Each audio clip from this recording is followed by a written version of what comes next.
What's up, guys? It's Alex Johnson, the founder and lead analyst at YardsPerFantasy.com. Welcome into the inaugural episode, the introduction to the Feed Me Fantasy podcast. Let's eat. The Feed Me Fantasy podcast is a brand new show, and I'll use this first episode just to introduce you a bit to myself, the site, and the show.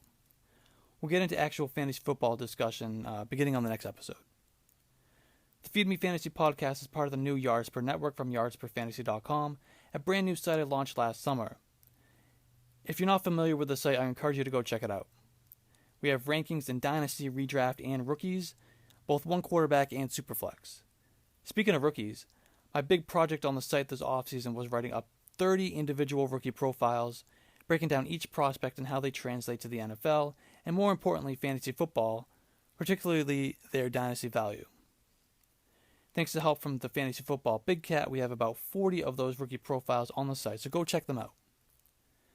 We have a bunch of articles related to Dynasty, Redraft, DFS, and Devy up at the site right now thanks to our hardworking team of analysts.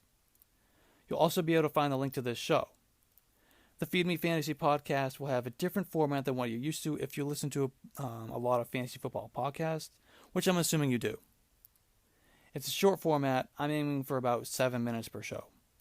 I'll deliver my arguments in quick-hitting fashion using data and evidence. We'll get in, get out, and it'll be a lot of fun. We'll talk about everything, Dynasty, Redraft, DFS, etc.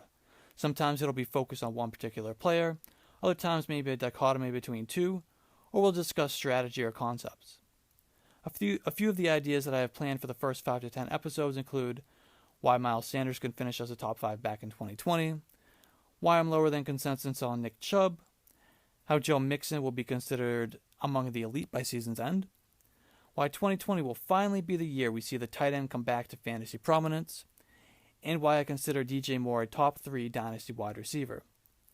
The list goes on, but I don't want to reveal everything yet. Like I said, I just wanted to take a few minutes today to introduce you to what this thing's going to be all about. I'm excited about the format and the challenge on myself of delivering everything in such a quick time frame. I hope you'll tune into that first official episode. If you're not already, follow me on Twitter at @A_JohnsonFF and the site at YardsPer so that you don't miss the drop of episode 1, which will be a fun one. Of course, the best way to make sure you don't miss it is to subscribe. Also, please be sure to rate and review. It really helps me out a lot and is much appreciated. That's going to do it for today. Thank you for listening and keep an eye out for that first show coming very soon. Thanks, guys. Cue that music.